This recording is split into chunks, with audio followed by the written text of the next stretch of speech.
I'm with Mike Reilly, the voice of Ironman. Many of you will know Mike. He is probably the most well-known personality in the world of triathlon. He has welcomed many athletes across the finish lines of Ironman races around the world with his signature call, "You are an Ironman." That was close. Was it really? Yeah, it's not bad. I didn't even think it was Not bad. close. I knew I was going to graze you right away. Yeah. Well, that's to make up for the times that I never heard you call my name before, because you weren't in the bathroom at those times. No, I was delirious. You were delirious, yeah. Absolutely. I get delirious just going to get a cup of coffee. So, but anyway, welcome, Mike. Have you been to the area before? No, I have not. Cool. Well, I've been welcome. to Raleigh before, but not down here in Wilmington. Well, welcome to Wilmington. Thank you. I hope you enjoy your stay. So far, so good. I love this area. Good. All right, let's dive into a little bit of history. Think back to the first endurance event in which you were a participant. Tell me a little bit about that, what it was, where it was, and what motivated you to do it.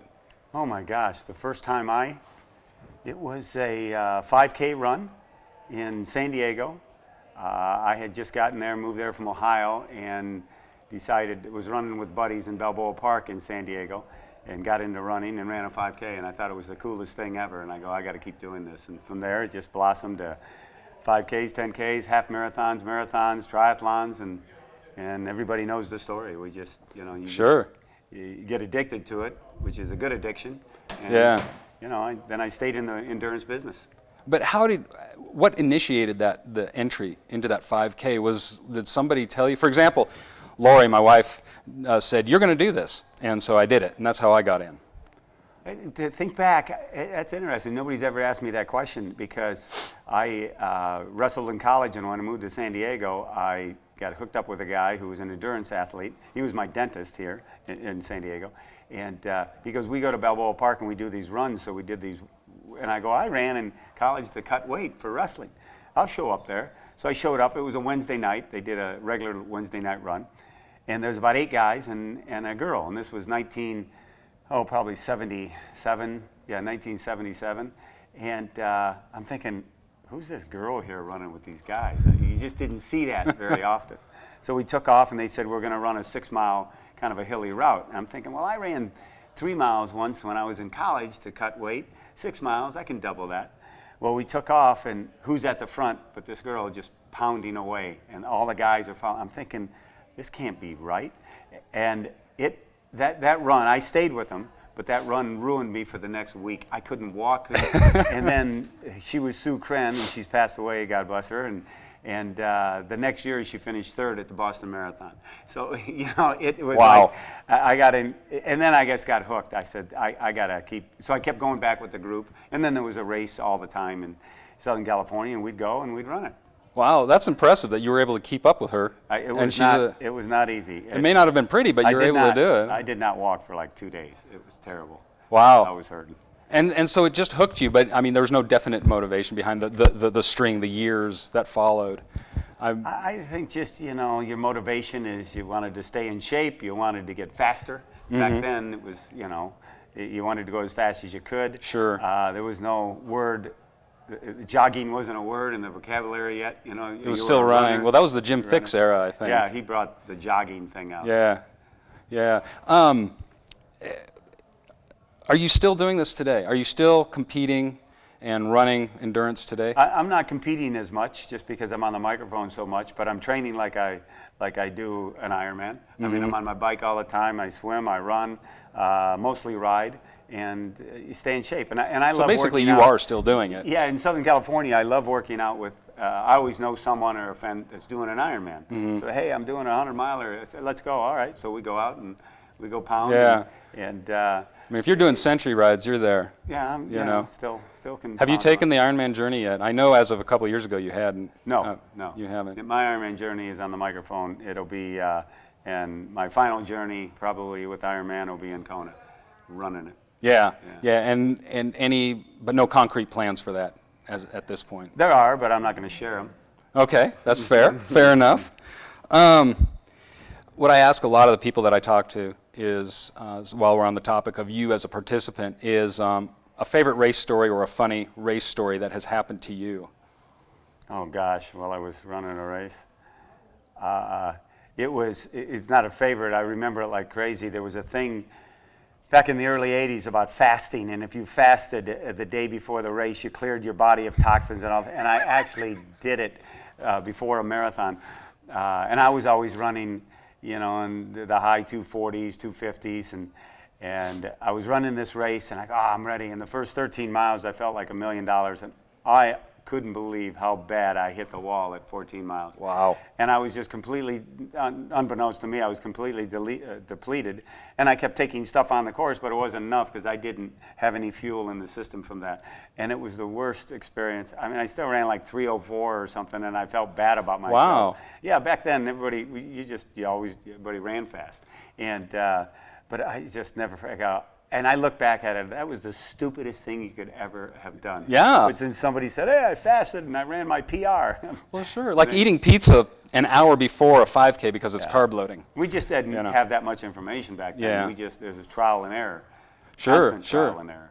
Well, has the age group athlete changed a lot since then? I'm sure it has changed since that time, why they do it and the intensity with which they participate. I think the reasons are still, the themes of the reasons are still the same. To overcome, being out of shape, to do it in honor of maybe losing their father. They battled through cancer and they want to try to do something higher. And the reasons are still the same among the age groupers. Some of the events that they do and how many they do many more now because there's many more being offered. Back then, we didn't have that many events. You did what was there, which was maybe 12 or 14 big events a year. After that, it was, now it's 3 a weekend.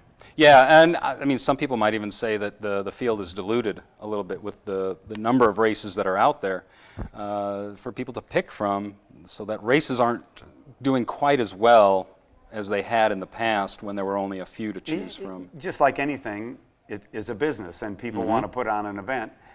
They have to treat it like a business, and or a retail store. You open the door, are they going to walk in? Right. No you have to have something to bring them in. You have to have something to keep them. Yeah. Yeah. But absolutely. the athletes had an advantage because they've got a great pick and choose. Yeah. They can go. I can go here. I can go here. I can go here. Absolutely. And that sort of leads me in a strange way into my next sort of segment, and that is dealing with the effects of the hurricane here. We have a shortened bike course for the full distance race. There's been a lot of talk about that, but it brought into my mind, see, I was stuck at my house during the flood for 4 days, and I had a lot of time to think. And I was thinking, what is the value, or actually what makes an Ironman? And I started thinking, what's the value of 140.6 miles? And I was wondering if you could just talk a little bit to the to that subject of what makes an Ironman and why this Ironman is just as much of an Ironman. Because, I mean, a brand is a brand, that's one thing, but the distinction is another thing. And if you could talk to what makes this one just as special as every other. Well, I answered the first part of your question on the value. The value is, it's ingrained in the history of how this event came about in 1978 when Commander Collins from the United States Navy and his buddies got together, and they established those distances because they were 3 events in Oahu. So those distances are our history, and they're established that way. So that's what constitutes an Ironman triathlon. Obviously, we have Olympic distance and sprint and everything, but that's what constitutes an Ironman triathlon. And I personally, and a lot of the staff here, have been in the situation before where we've had to cut part of the course because of weather-related issues or road-related issues. I've been in New Zealand when it's happened. I was overseas in Europe when it happened once. It happened once in Australia. So you still have to make sure you put on a great event for the athletes, even though it's not the distance it is. Right away, human nature, everybody wants to throw blame at somebody else. They want to look at it in a negative fashion. And it's not because they're the type of people that do that all the time in their lives, but it's because they put in time and training with those distances ingrained in the fabric of who they are. Whether they're a first-time Ironman or they're a veteran and they're doing number 10. Right. So when something happens where the course has to be shortened, obviously you react to it in a negative way because it seems like it's taking something away from you. Doggone it, I put all this time and training into it, but now I can't do the distance. Right. And that's natural. And all of us at Ironman feel for them in a big way. So everything in the power of the company's been done to try to establish a course that we can do. You got emergency services. You talk about being at your house for 4. There's still people trying to get back to their houses. Absolutely. So, Ironman is like this in the scheme of the life world thing. Yeah. But now we're lucky to have it. We're lucky that they allowed us to have it. Thank goodness we're here. Yeah. And I posted this morning. I said, okay, time's done. It's now to accept that curveball that's been thrown your way. It's now time to change your attitude to a positive and have the best day that you can have on Saturday. That's right. Go out there at the distances and go out and have the best day you can have. Have a blast, have fun, and get to the finish line. And in my heart, they're going to be an Ironman, and usually I follow my heart. So what I say on race day, I think you can figure out. Yeah. But it's just really...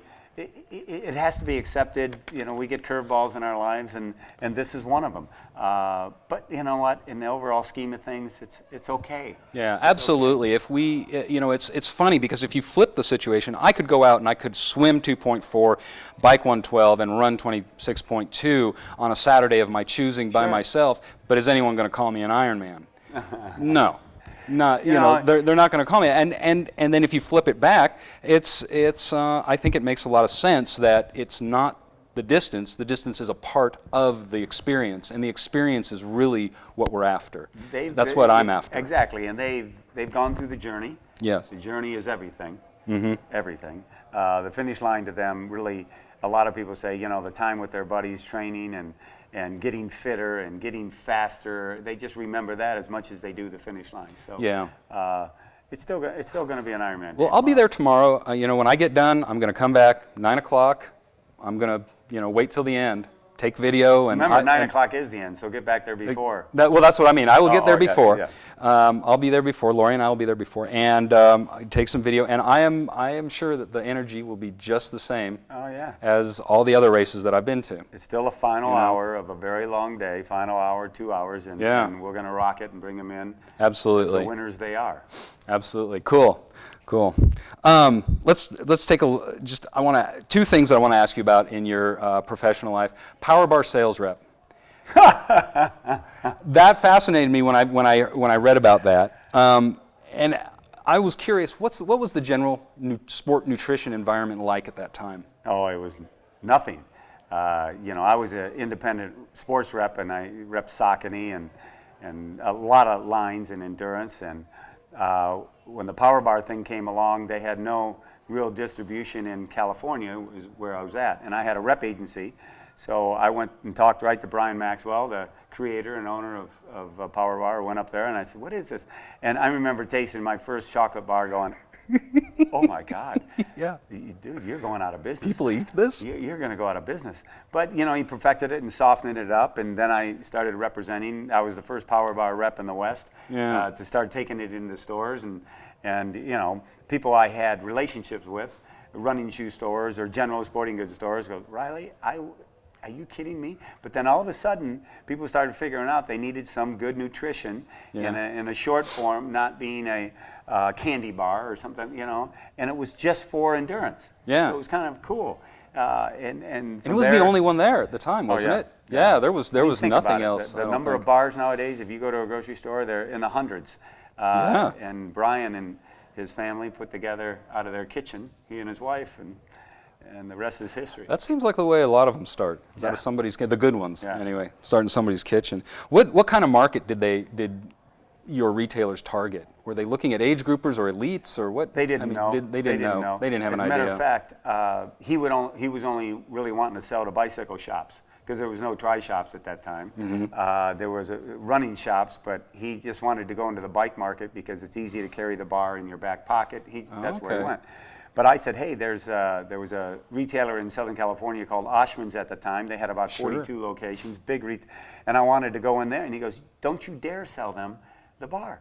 I said, "Why?" "Well, because that's a sporting goods store. There's golfers and people like that come in there, and that's not my market." I go, "But there's fitness people and people that lift weights, and they could still do the bars." And it took a while to convince them when we did, and they went crazy with it. Yeah. And it kind of convinced them that. Well, if you never try, the answer is no. So it's a good thing you tried. Exactly. What I was going to ask what kind of outlets. You've already answered that. Let me move on to the Saucony Triathlon team. How did that come about? Because that was one of the first, Yeah, wasn't it? I was there. I handled the 13 Western states for Saucony with my agency, and it was an agency that a partner and I had, and I was repping Saucony, and I was in the triathlon market in Southern California, and I finally said to Saucony, I go, guys, we got to sell into the triathlon market. There's triathletes out there, not just runners, and they're usually runners who turn to triathlon, and let's put together a team. And I also represented the Tinley clothing line at the same time. So I talked to Scott, and Scott said, yeah, I'll wear the shoes, and for a certain money. And I go, okay, here we go. And we put together a triathlon team with Tinley and Greg Welch and Carol Montgomery, and who else was on the team? There's another Aussie, I'm forgetting his name. What year was this? This was 1979, 80. Oh, this was, okay, so this was before 81. Tinley's big year at Kona. Yeah, he did 80, he won it in 82. So yeah, he was wearing Saucony in those years. Oh, okay. Yeah. Very cool. Yeah. I love the history. I love the history of this sport. All right, let's move on to some announcing thing. You've been asked a lot about announcing. You talk a lot about that. People are always wanting to know. I'm interested in sort of the technical aspects, kind of like the voice talent. I'm kind of curious how you developed your voice. If you just started right off, this was something you were born with, or it's something you had to work on? I have no idea. I have in the past taken voice lessons. I've taken acting lessons on the projection of your voice and how to use your diaphragm and breathe through the speaking so you don't lose your voice. There's things, people go, I can't believe you lose your voice. And the biggest fear I have in life is losing my voice on race day. Knock on wood, it hasn't happened yet. Yeah. But I just I'm Irish and full of BS, and I just opened my mouth and started talking. And it's natural. That's how it's perfect. And people will come up and go, God, your voice, I love you. And I don't know what my voice sounds like. So I just, my goal is just to make sure everybody feels fantastic when they finish. And I want to make sure don't worry about the little details as long as it's all coming together. Yeah, it just seems to be coming together, and they like what they hear. Well, it's interesting that you said about the breathing with the diaphragm, because Vin Scully, who I'm sure you know, he's still announcing, and he's in his 80s. He says the same thing. Other announcers have lost their voices, and he said that was one of the reasons that he hasn't lost his voice, for the same reasons that you just gave. So I expect you to be doing this in your 80s. I don't know. It's a little more physical than Vin, who is my idol. Sitting down for 9 innings, but I don't sit down for 17 hours. Yeah, but I'll tell you what, how he brings you into a baseball game, listening to him on the radio. Listening to you brings people into the finish line, and there's a lot of similarity there, even though you're a lot more physical. Definitely. And working the crowd, I guess, is the same way. It's just something that you do. You took a little bit of acting. It's just something, because I noticed last night during the dinner, they started playing the music and nobody was cheering or anything, and as soon as you started to walk up, you said, hey, come on! And then everybody, boom, they go wild. I think that on one hand, there are people and the crowd, the spectators at the finish line want to cheer. They want to be, they want something to do. But on the other side, there's something about you that people respond to very well. Well, everybody has something inside. They have someone inside them that wants to break loose. And we go through life at sitting in a cube at an office or whatever we do for work, and you've got your family life, you're juggling and everything. And people love letting loose. All I do is just give it that spark, and they do the rest. Yeah. And I've always been able to tune into a crowd and tune into an audience and kind of know how they're feeling and what's going on with them. I guess it's my nature to be, I read body language. I do a lot of things like that. And when I'm able to, almost one of my buddies goes, Mike, you're like a doggone preacher who goes out there, and as soon as you start talking, they're hallelujah, and because my goal is, I want them to be as loud and crazy as they can, because it's for the finishers. I want them to hear that. I tell the crowd, come on, make them go deaf when they come on in. Yeah. They even bring the octave up even more. Sure. So it's, I just give them that spark, and they'll take off from there. And if they start waning a little, I'll spark them again. Well, I can attest to that. Coming in across that finish line, the energy is there, and then I sit sometimes, like at Lake Placid a few years ago. I just sat and watched right there at the finish line, and as long as I was sitting there and watching, I was okay. I was fine. I was full of the same energy that the crowd was. I walked probably 5 blocks back to the hotel, and it hit. It just boom. I was done. You were beat up. Yeah, I was beat up. But being around that energy was wonderful. I tell them, the Iron Spectators, I call them. You've got to go home with sore hands and sore voices. Then you know you gave everything you could give to those athletes. Absolutely. I love that, and I love being a spectator as well. In that sense. Me too. Well, hopefully you'll be on the other side here pretty soon. I hope. But one last question, and that is for somebody interested in announcing. How do they go about it? How do they get started? I get asked that a lot. My first few years for announcing, I did a lot of announcing just because I put myself out there and I said, hey, I'd like to announce your event, and didn't take any money and just kept doing it. I try to do charity events, and then people start coming to you and say, hey, how would you like to do the event? And when they ask you, then you can start, well, okay, I can do it for this amount, and I'm available. I think what you have to do is you have to really be able to take some hard criticism, and the ones who are close to you can give you the great criticism of how they think you're doing. Mm-hmm. How voices sound over a microphone or on a speaker system, that's just a God-given talent. That's just who you are. You can't change that.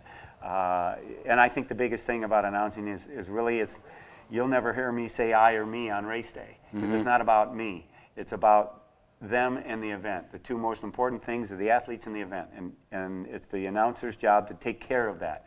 You're the voice of the event director. You're the voice of the team that's putting the race on.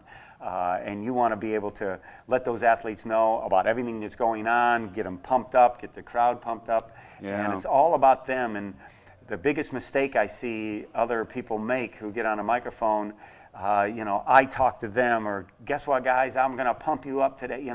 They think it's about them. It's not. You're the least most important person on that site for that day. You're the voice of the event and the voice of the event director. And if you keep that in mind, you'll do a great job. You'll take care of the event director's needs. You'll take care of the athletes. You'll take care of the event. And that's what's sacred. And that's how I look at it, and that's what I try to tell people to do. And less is more. Some people who like to bring someone in and talk, and they're forgetting about the next one coming, or they like telling story after story. Yeah. It's not like you're having a one-on-one conversation with somebody where you can do that. So less is more on the microphone, and the pauses are important. And it's after the guy hits a home run in the playoff game, and Vin Scully will say nothing for 15 seconds. Yeah. There's no reason to. Yeah. Less is more. Yeah, absolutely. Well, thank you so much. I appreciate you doing this. This was fun. All right. Well, I hope to see you tomorrow. I hope I'm not too delirious. I hear your voice. I'll make sure of that. Don't be delirious. It's even a 56-mile bike, and I'll be wiped out. Good. Yeah. After that whole thing.